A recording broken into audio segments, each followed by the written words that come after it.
If you've ever looked in the mirror and said, I'm too messed up for God to fix me, I've done too many bad things for God to fix me or to help me, I want to talk to you for a few minutes. I know exactly what it feels like to carry shame so heavy that you feel like you're not worth saving. I know what it feels like to think you're too far gone for anybody to be able to help you because of the things, the mistakes, your past.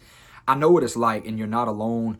I've been there, and there's plenty of people that you would never even know about. They're currently going through this, and I want to just share with you my personal experience on how I got through this, how God was able to help me, and how He lifted me out of this pit of feeling like I wasn't worth saving. There was a season in my life not too long ago, because I'm still young. I'm only 25 at the time of making this video and talking to you. But there was a time in my life to where I felt like I was barely surviving spiritually, mentally. I felt like I was just going through the motions. I was smiling in public. I was making it seem like everything was okay. I was trying to be macho man. I didn't want to let people see me in this state and in this way and regard me or think of me as weak. So I tried to mask everything that I was going through mentally, everything that I was going through emotionally. And I didn't know what to do. I was going to church. I was going through the routine. I was going through the motions. And it felt like on the inside, I was just about to explode. And like I said, to make matters worse, some of the things that I had done or that I had been doing currently in the midst of feeling this way, I felt like I was just unredeemable. You know, I felt like I couldn't make things right. I couldn't get things right. I couldn't fix myself. But when God first saved me 7 years ago, He spoke to my heart. He spoke to my spirit. And I believe it with all of my being, that He told me that if you can do two things as a believer, as a follower of Christ, or even as somebody that don't know Christ and you don't have that intimate relationship, and if you're somebody that wants to know how to draw closer to God, I've actually put together a school group, and you know, we're just trying to grow closer to God and learn how to walk in our calling. But it's like not knowing where to start, not knowing what to do, especially if you're not a follower of Christ. You've done all these bad things. You've made all these mistakes. It feels like you don't know who to talk to. You don't know where to go. And like I was saying, I feel like God spoke two things to me that really changed the course of my life, changed the way I was thinking, changed the way I was feeling, just outwardly, inwardly. And it's these simple things. Number one being, if you can stay in prayer. Maybe you don't know how to pray. Like I said, that's what we talk about in that school group if you feel like you need that help and support.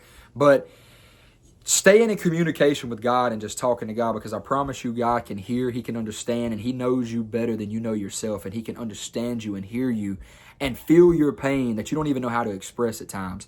And if you can just talk to God, and I'm not talking about this stuff that you see in movies. I'm not talking about, you know, all of these fake prayer type situations where you have to be all proper or you have to be all sophisticated and you have to do everything the right way. No, I'm talking about just genuinely pouring your heart out to your Heavenly Father and just talking to God. Like I said, maybe you don't even know how to pray, but just opening up, of course, with respect. Of course, we come to God with reverence and respect, but just pouring out your heart to God. That's what God's looking for.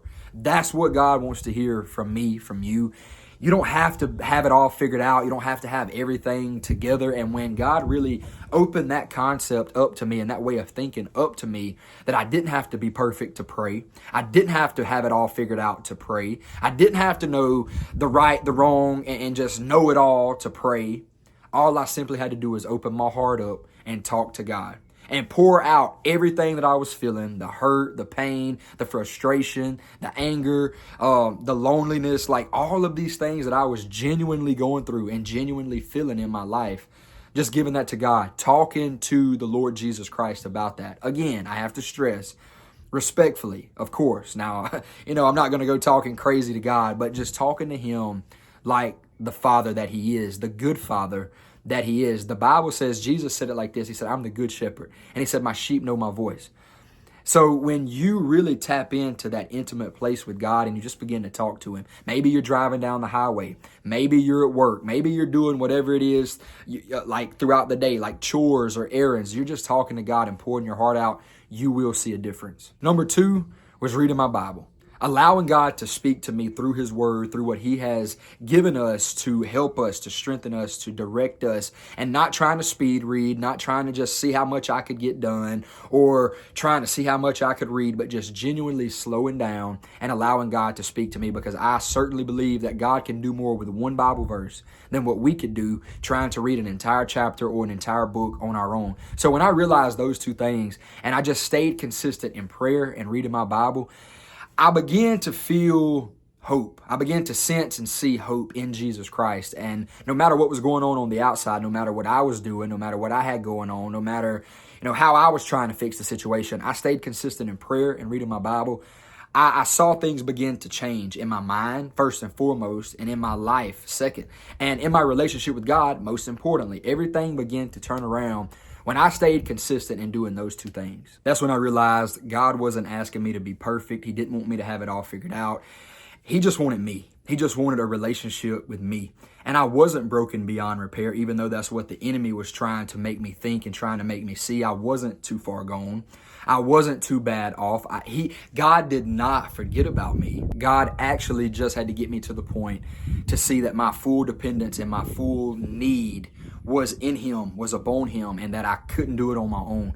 That's the point that he had to get me to in that broken state and in that broken season of my life, just overwhelmed with mental health issues, overwhelmed with lust, overwhelmed with all of these emotions in my mind, everything that was going on. He just had to bring me to that point. So it really and truly goes back to Romans 8:28. All things is working together for your good. So you feeling the way that you're feeling right now, feeling like all hope is lost, you feeling like there's no shot at redemption, that's just a lie of the enemy trying to distract you and trying to take you away from your relationship with the Lord Jesus. Because I promise you, no matter where you've been, no matter what you've done, no matter what you're currently doing, where you're currently at, Jesus Christ wants a relationship with you. Don't feed into the lies of the enemy. Don't allow Satan to blind you and distract you and just overwhelm you with all of these feelings of not being worthy, not being good enough, being too far gone, being too messed up, making too many mistakes. This is actually your redemption story. This is what God is using to reshape you, to transform your life. So see the good and see the positive aspect in it, because